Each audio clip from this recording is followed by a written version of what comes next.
है guys, welcome back to our new video. तो आज की इस वीडियो में हम लोग जानेंगे एसईओ के टेक्निक्स के बारे में, जो कि होती है हमारी white hat SEO, black hat SEO and some part of grey hat SEO.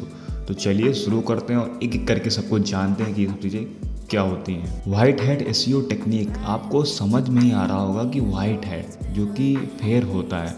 White hat SEO में हमारी कुछ टेक्निक्स आती हैं। जो वाइट हैट एसईओ में गाइस क्या होता है, जो गूगल की एल्गोरिदम्स होती हैं जिसको गूगल ने बनाया है, उनको हम ध्यान में रखते हुए अपनी वेबसाइट का एसईओ करते हैं, जो कि एक सही एसईओ माना जाता है। और हाँ, हमें वाइट हैट एसईओ ही करना चाहिए। वाइट हैट एसईओ में क्या क्या आता है?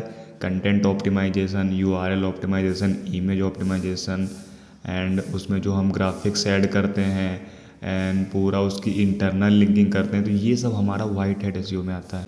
ब्लैक हैट एसईओ में कुछ टेक्निक्स आती हैं जिनको मैं यहाँ पे आपको बताता हूँ। सबसे पहले हमारी आती है क्लॉकिंग, देन उसके बाद keyword stuffing and text hiding and link farming, link spamming. ये सब कुछ उसमें फैक्टर्स होते हैं जिनको हमें यूज नहीं करना चाहिए। सपोज दैट क्लॉकिंग जो होती है, क्लॉकिंग में हम क्या करते हैं, हम ऊपर से कुछ और दिखते हैं और अंदर से कुछ और होते हैं। सपोज दैट आपने ऊपर क्रॉल को दिखा रखा है कि जो हमारा पेज है ये डिजिटल मार्केटिंग के बारे में, लेकिन जब वो अंदर जाएगा तो उसको वहाँ पे शो करेगा कि ये बेटिंग ऐप को प्रमोट कर रहा है या फिर एनी अदर थिंग, कुछ भी हो सकता है उसके अंदर। तो आप यूजर को कुछ और दिखा रहे हैं, क्रॉलर को कुछ और दिखा रहे हैं, तो ये हमारा ब्लैक हैट एसईओ में आता है। कीवर्ड की स्पैमिंग, जो हम कीवर्ड स्टफिंग करते हैं, लाइक जल्दी से जल्दी रैंक कराने के लिए हमने वहाँ पे 10, 15, 20 कीवर्ड एक ही लाइन में, 20 लाइन में डाल दिए, तो ये हमारा ब्लैक हैट एसईओ में आ जाता है। एंड डुप्लीकेट कंटेंट यूज करना हमारा ब्लैक हैट एसईओ में आता है। किसी दूसरी वेबसाइट का कंटेंट निकाल के हमने अपनी वेबसाइट में डाल दिया, तो ये सब सारी चीज़ें ब्लैक हैट एसईओ में आती हैं, जो कि हमें नहीं करनी चाहिए।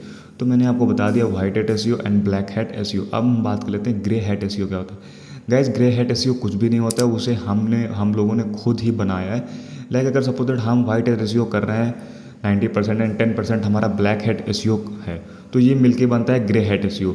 ज़्यादातर मैक्सिमम जो लोग होते हैं वो ग्रे हैट एसईओ ही करते हैं, क्योंकि कभी ना कभी हमारी कीवर्ड की स्टफिंग हो ही जाती है और कुछ ना कुछ तो हमें डुप्लीकेसी आ ही जाती है। तो हाँ, ज़्यादातर लोग ग्रे हैट एसईओ को ही करते हैं, बट कोशिश करें कि वाइट हैट एसईओ करें। ब्लैक हैट एसईओ से आप शायद आपकी रैंकिंग जल्दी आ जाए, बट लॉन्ग टर्म के लिए आपको वो इफेक्ट करेगी। शायद आपकी वेबसाइट भी टर्मिनेट हो जाए, जो कि एसईआरपी पे शो नहीं करेगी। तो हालांकि गूगल के एल्गोरिदम्स काफ़ी ज़्यादा आ गई हैं और सिक्योरिटी को मद्देनज़र रखते हुए आप वाइट हैट एसईओ करें। तो वैसे आई होप आपको ये वीडियो समझ में आई होगी white hat SEO, black hat SEO and grey hat SEO के बारे में। मिलते हैं नई वीडियो में। Thank you guys.